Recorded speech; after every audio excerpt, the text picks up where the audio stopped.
All right, so now we're into some problems where it's going to ask us to figure out some different terms or do some different things like that. So all of these problems are going to use the formula un equals u1 plus n minus 1 times d. And that formula you're given, it's the nth term of the arithmetic sequence, so it gives you that. So that's on there. So it says the first term of an arithmetic sequence is 5 and the common difference is 2/3. Write down an expression to find the nth term. That means, all right, very simply plug in the difference and the first term. So that's going to be un equals 5 plus n minus 1 times 2/3.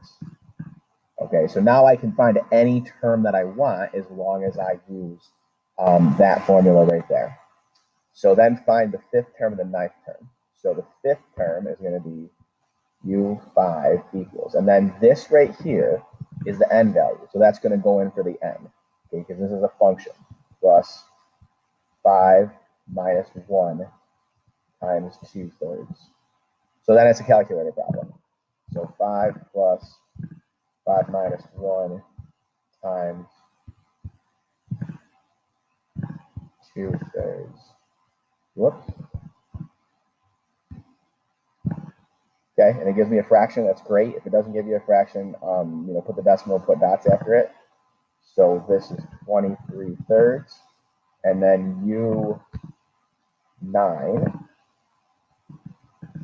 equals 5 plus 9 minus 1 times 2/3. Remember, this right here is the same thing as u9. All right, for the function value when you plug in 9. So that's going to be, let's execute this.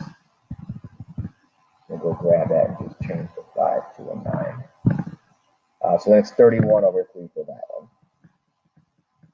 And that's how any of these problems are going to work going forward. Sometimes I'll have to be able to undo something. It'll be a little different with the algebra, but they all just involve taking the formula and plugging in the appropriate values.